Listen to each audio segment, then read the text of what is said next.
Yes, we have an income tax in World War. We have the taxes, okay, but it's a bond.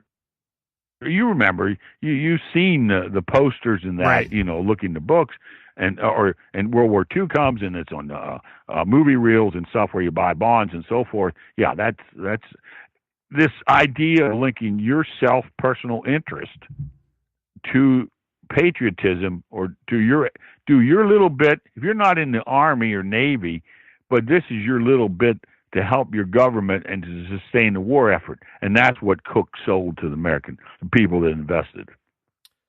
Well, yeah, this is really interesting, and I'd like to look at this at the big picture. And this is an era before what people call the Gilded Age, or the era of the robber barons. And a negative perspective would be, well, this is the beginning of the military-industrial complex that Eisenhower warned us about. But a positive perspective could be, well, before wars were fought in this era, if you're looking at large empires like in Russia or the Ottoman Empire, you didn't really have citizens, you had subjects, and you would force them to do different things. Maybe they would get tax-exempt status, but they'd be forced to collect materials or iron ore for the military machine of the state. But with capitalism, you're not forcing people in the same way, and some might get wealthy, but freedom can still be maintained even in wartime. What did you take from this when you were looking at all these different figures about these wealthy industrialists getting involved in the war effort? Well, for instance, numbers of them were abolitionists. John Deere was an abolitionist. Now, it's different from anti-slavery. Carnegie, the poor Scottish immigrant, he was an abolitionist. Others of them. I profile Edward Squibb, pharmaceutical company. He purified ether and chloroform, and he felt that you don't make a lot of money from it because this is your contribution to the war effort. Abraham Hewitt, who Trenton Iron Works, he's involved with the Cooper family, and they even offered to turn over their factory to the government to run and they said he says there's no sense making. It's wrong to make profit. So in turn, these men are that way to a degree. They all are interested in the war effort. They want the North. The only ones that waver, honestly, as I mentioned before, are the McCormick brothers. All the rest of them are invested in the war effort personally. They want the North to win, and they want the country to be saved. And of course, the abolitionists, and most of them all were anti-slavery, if not abolitionists. They want slavery ended in that too. In that sense, they're all there. What the impact of all this is controversial, and I address this. Some say that this is the true beginning of it, what it seems, because inflation was a factor in the North. At the same time, you have many accounts of how well the Northern people were doing as a whole, but inflation probably eroded the wages of Northern workers by 25%, is what economists say.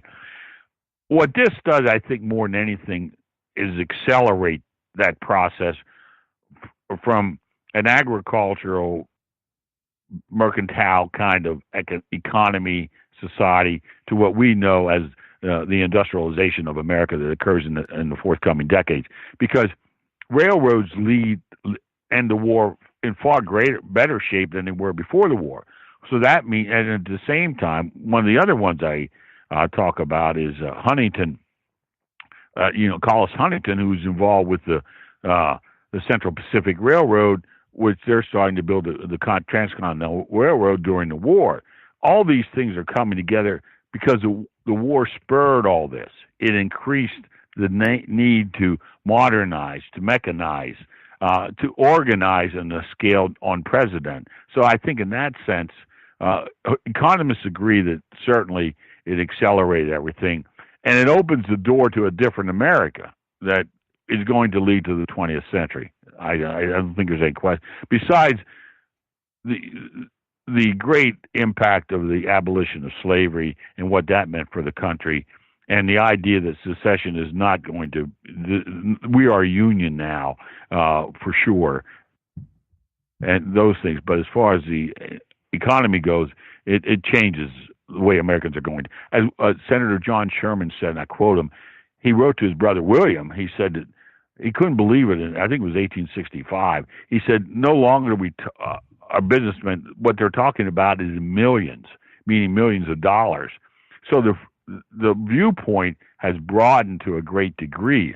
You know, before they never talked to millions. Now they were talking about millions as the war ends. All right. Well, this is a really interesting transformational period that I think a lot of people have overlooked or didn't know about. So the book is Civil War Barons. Jeffrey, thank you for joining us and sharing all of this with us. Thank you very much, Scott. I appreciate it. All right. Well, thank you so much for listening. I really appreciate you taking the time out of your day to check out this show. First of all, I'd like to thank the Knowlton's Rangers, and especially our spy masters, Baron Fraser, Carl from Norway, Chris from Maine, Moondoggy from Ohio, and Rick Knowlton, and I'll explain what that means in a second.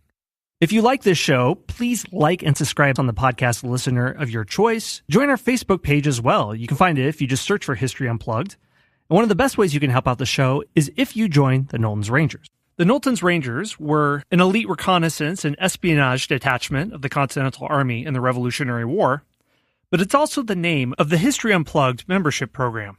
Learn how to join by going to patreon.com/unplugged. So here's what you get if you become one of the Knowlton's Rangers. If you join at the level of Scout, you can get early access to new podcast episodes, along with enjoying absolutely every single episode of the History Unplugged podcast ad-free. All 270 and counting episodes. If you join at the level of Intelligence Officer, you can also get access to premium episodes, like a multi-part series on the life of Audie Murphy, the most decorated combat soldier in World War II, or the 10-part series Ottoman Lives, a series that looks at the cast of characters that made up the Ottoman Empire, such as the Sultan, the eunuch, the harem servant girl, and the soldier. And finally, if you join at the level of Spy Master, you get all the same stuff as the Scouts and Intelligence Officers, but you also get a shout-out to you and or your business at the end of each episode, a 3-pack of hardcover history books, plus you'll be put at the very front of the line for me to answer your question about history, and I can guarantee I will dedicate an episode that's about an hour long or so to your question. Sign up at patreon.com/unplugged. Again, that's patreon.com/unplugged. Anyway, those are the ways you can help out the show. Thank you so much for your support.